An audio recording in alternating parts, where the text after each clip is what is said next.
Sir ഇപ്പം നമ്മുടെ മോഹൻ ജോസ് ചേട്ടനും ദേവേട്ടനും നമ്പൂരി സാറും ഒക്കെ അഭിനയിച്ച പടം ദിനരാത്രങ്ങളെ കുറിച്ച് പറഞ്ഞു. ഇപ്പൊ പാട്ടിനെ കുറിച്ച് പറഞ്ഞ ഒരവസരത്തിൽ പറയണത് ആ സിനിമയിൽ വളരെ പോപ്പുലർ ആയിട്ടുള്ള ഒരു പാട്ടാണ് തിരുനെല്ലിക്കാട് പൂത്തു. ആ പാട്ട് ഡെന്നിസ് സാറാണ് ഷൂട്ട് ചെയ്തതെന്ന് ഞാൻ ഇങ്ങനെ കേട്ടിട്ടുണ്ടോ?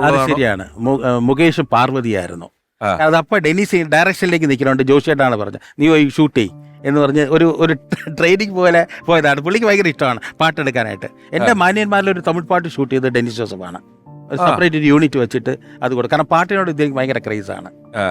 അദ്ദേഹമാണ് ഷൂട്ട് ചെയ്തത്. ഈ അദ്ദേഹം ഡയറക്റ്റ് ചെയ്ത അഥർവ എടുത്താൽ എന്ന് ഇളയരാജ സാറ് പുഴയോരത്തിൽ പൂന്തോണി എത്തിയില്ല എന്നുള്ള പാട്ടുകൾ ഉൾപ്പെടെ ഒരുപാട് വൈവിധ്യമുള്ള പാട്ടുകളും നേരത്തെ ഒരിക്കൽ വീണ്ടും പറഞ്ഞതുപോലെ ഒരു തിരക്കഥാകൃത്തിന്റെ കരിയർ ഗ്രാഫ് നമ്മളിങ്ങനെ പരിശോധിക്കുമ്പോൾ ഏതെല്ലാം മേഖലകളിലൂടെയാണ് അദ്ദേഹത്തിന്റെ കഥയും കഥാപാത്രങ്ങളും സന്ദർഭങ്ങളും ഒക്കെ പോയിട്ടുള്ളതെന്നുള്ളത് വലിയ അത്ഭുതം തോന്നുന്ന ഒന്നാണ്.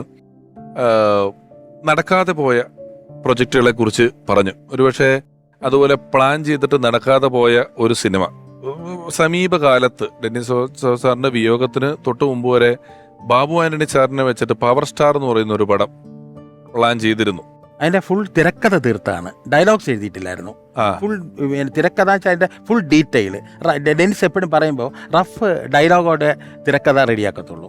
എനിക്ക് വേണ്ടി ഞാൻ കൂടെ ഇരിക്കുന്നതുകൊണ്ടാണ് എനിക്ക് എല്ലാം റെക്കോർഡ് ചെയ്ത് തരുന്നത്. ഞാൻ ഫുൾ ടൈം കൂടെ ഉണ്ടാവും. നിങ്ങൾക്ക് ആ റെക്കോർഡിംഗ് കേട്ടാൽ ബാക്കി മനസ്സിലാവും. അപ്പൊ തന്നെ മനസ്സിലാവും. ആ പവർ സ്റ്റാർ എന്ന് പറയുന്ന ചിത്രം ഒരുക്കാനിരുന്നത് സംവിധായകൻ ഒമർ ലുലു എന്ന് പറയുന്ന സംവിധായകനാണ്. അദ്ദേഹം ഓർമ്മകൾ പങ്കുവയ്ക്കുന്നത്.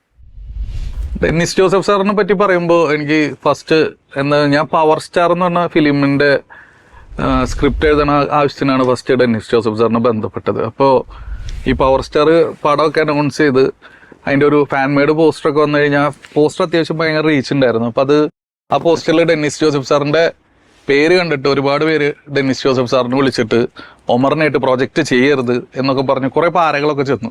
അപ്പോൾ ഡെന്നിസ് ജോസഫ് സാർ എന്നെ വിളിച്ചിട്ട് ചോദിച്ചു, ഒമറിന് കുറെ ശത്രുക്കൾ ഉണ്ടല്ലോ. അപ്പം ഞാൻ ചോദിച്ചു എന്ത് സാർ എന്ന് ചോദിച്ചു. പറഞ്ഞു ഇങ്ങനെ കുറെ പാരകൾ വന്നിരുന്നു ഫിലിം ചെയ്യരുത് എന്ന് പറഞ്ഞിട്ട്. അപ്പം എനിക്ക് ടെൻഷനായി സാർ. എന്നിട്ട് അപ്പോൾ സാറ് പറഞ്ഞു, അല്ല എൻ്റെ അടുത്ത് കുറെ ആളുകൾ വിളിച്ച് പറഞ്ഞു ഒമറിനായിട്ട് പ്രോജക്റ്റ് ചെയ്യരുതെന്ന്. അതെന്താണെന്ന് എനിക്ക് മനസ്സിലായില്ല. പക്ഷെ ഞാൻ ഒമറിന് സിനിമ ചെയ്യാന്ന് സ്ക്രിപ്റ്റ് എഴുതി തരാന്ന് പറഞ്ഞെങ്കിൽ ഞാനത് ചെയ്യും. അതാണ് ഡെന്നിസ് ജോസഫ് സാറ്. പുള്ളി എന്ന് പറഞ്ഞ ഒരാളെയും ഒരു പേടിയോ അല്ലെങ്കിൽ എന്ത് കാര്യവും ഭയങ്കര ഫ്രാങ്ക് ആയിട്ട് പറയും. അപ്പൊ ഞങ്ങൾ പവർ സ്റ്റാറിന്റെ ആവശ്യമായിട്ട് ഒരു 1.5 കൊല്ലത്തിന്റെ അടുത്ത് ഞങ്ങൾ അതിന്റെ സ്ക്രിപ്റ്റും പരിപാടിയും, കാരണം പവർ സ്റ്റാർ അനൗൺസ് ചെയ്ത സമയത്താണ് കോവിഡ് വരുന്നത്. അപ്പൊ അത് കാരണം ഒരുപാട് നീണ്ടുപോയി ആ പ്രോജക്റ്റ്. പിന്നെ അതിൻ്റെ ഇടയിൽ സാറാണെങ്കിൽ സാറിന് പോവുകയും ചെയ്തു. അപ്പോൾ ഈ പവർ സ്റ്റാറിന്റെ ചർച്ചകളുടെ ഇടയിലായിരുന്നു കൂടുതലും ഡെന്നിസ് ജോസഫ് സാറിനെ അറിയാൻ പറ്റിയത്.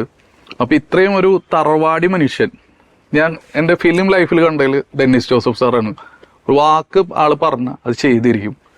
എന്താ പറയുക, എനിക്ക് ഭയങ്കര ഒരു സാറിൻ്റെ അടുത്ത് സംസാരിക്കുമ്പോഴായാലും ഭയങ്കര ബഹുമാനവും ഭയങ്കര നമുക്ക് ഭയങ്കര ഉള്ളിൽ നിന്നൊരു റെസ്പെക്ട് തോന്നുന്ന വ്യക്തിയാണ് ഡെന്നിസ് ജോസഫ് സാറ്.